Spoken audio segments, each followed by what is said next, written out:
तो guys IND bank merchant banking services की financial year 2023 की फोर्थ क्वार्टर की एंड इंटायर फाइनेंशियल ईयर 2023 की ऑडिटेड फाइनेंशियल रिजल्ट आप लोगों के सामने है। एंड यहाँ पे जितने भी सारे फिगर्स दिया हुआ है वो सब लैक्स में है।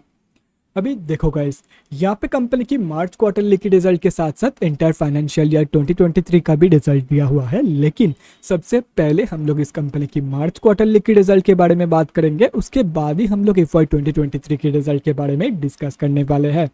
तो सबसे पहले हम लोग इस कंपनी की इनकम से शुरू करते हैं। मार्च 2023 की क्वार्टर में इस कंपनी ने अप्रॉक्सीमेटली 4.23 करोड़ का इनकम जनरेट किया है।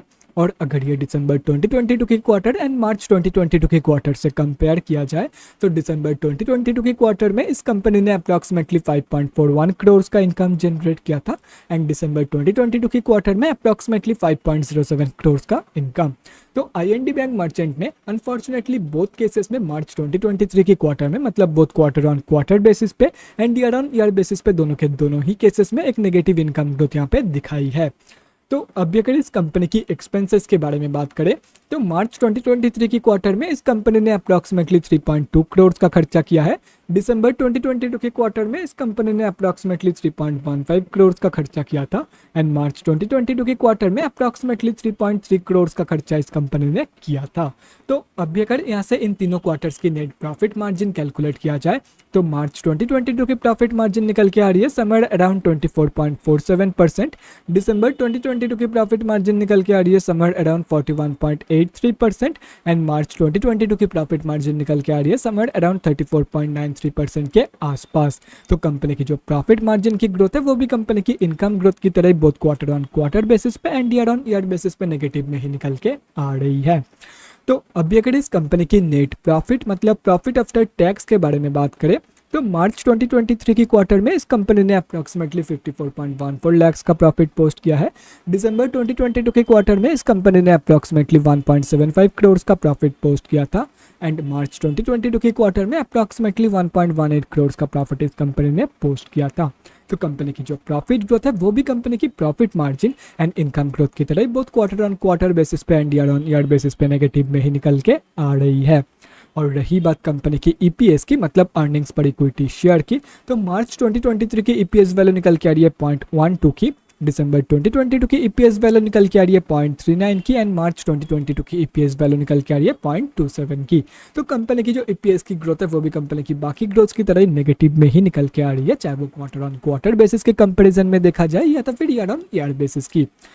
अभी अगर ओवरऑल देखा जाए तो आईएनडी बैंक मर्चेंट ने अनफॉर्चुनेटली मार्च 2023 की क्वार्टर में हर एक जगह पे कम या ज़्यादा नेगेटिव ग्रोथ ही दिखाई है, कहीं पर भी इस कंपनी ने पॉजिटिव ग्रोथ नहीं दिखाई है इन मार्च 2023 की quarter. At the end of the day March quarterly की जो रिजल्ट है आईएनडी बैंक मर्चेंट की वो बहुत ही ज़्यादा बेकार निकल के आ रही है। कंपनी ने बहुत ही वीक परफॉर्म की है इन मार्च 2023 की क्वार्टर। तो ये तो हो गया कंपनी ने कैसी परफॉर्म किया है इन मार्च 2023 की क्वार्टर। अभी अगर फाइनेंशियल ईयर 2023 की रिजल्ट के बारे में बात करें तो फाइनेंशियल ईयर 2023 में इस कंपनी ने अप्रॉक्सीमेटली 21.35 करोड़ का इनकम जनरेट किया है। और अगर ये फाइनेंशियल ईयर 2022 से कंपेयर किया जाए तो फाइनेंशियल ईयर 2022 में इस कंपनी ने अप्रॉक्सीमेटली 24.46 करोड़ का इनकम जनरेट किया था। तो कंपनी की जो इनकम ग्रोथ है वो नेगेटिव में निकल के आ रहा है। तो अभी अगर इस कंपनी की एक्सपेंसेस के बारे में बात करें तो मार्च 2023 की क्वार्टर में इस कंपनी ने अप्रॉक्सीमेटली 16.27 करोड़ का खर्चा किया है। फाइनेंशियल ईयर 2023 में इस कंपनी ने अप्रॉक्सीमेटली 16.27 करोड़ का खर्चा किया है एंड फाइनेंशियल ईयर 2022 में इस कंपनी ने अप्रॉक्सीमेटली 15.91 करोड़ का खर्चा किया था। तो अभी अगर यहाँ से इन दोनों ईयर्स की नेट प्रॉफिट मार्जिन कैलकुलेट किया जाए तो फाइनेंशियल ईयर 2023 की प्रॉफिट मार्जिन निकल के आ रही है somewhere around 23.92% and financial year 2022 की प्रॉफिट मार्जिन निकल के आ रही है समवेयर अराउंड 34.97% के आसपास। तो कंपनी की जो प्रॉफिट मार्जिन की ग्रोथ है वो भी नेगेटिव में ही निकल के आ रही है कंपनी की इनकम ग्रोथ की तरह।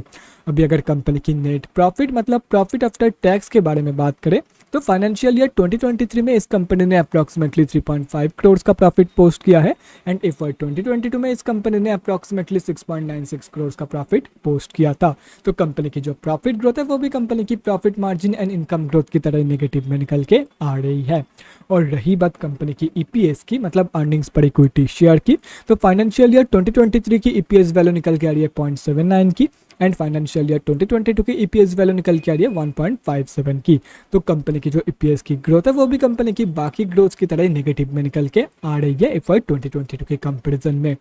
तो अभी अगर ओवरऑल देखा जाए तो फाइनेंशियल ईयर 2023 में भी कंपनी ने हर एक जगह पे कम या ज़्यादा नेगेटिव ग्रोथ ही दिखाई है। तो मार्च क्वार्टर में तो कंपनी ने हर एक जगह पे नेगेटिव ग्रोथ दिखाई थी, लेकिन एंटायर एफवाई 2023 की रिजल्ट में भी कंपनी ने हर एक जगह पे नेगेटिव ग्रोथ ही दिखाई है। एंड अगर ऐसे ही कंटिन्यू रही तो हो सकता है बाई एफवाई 2024 ये कंपनी टोटली लॉस मेकिंग बन जाए। तो ओवरऑल जो रिजल्ट है इस कंपनी की वो बहुत ही ज़्यादा बेकार निकल के आ रही है। कंपनी ने बोथ मार्च क्वार्टर में एंड एफवाई 2023 में बहुत ही ज़्यादा वीक परफॉर्म की है।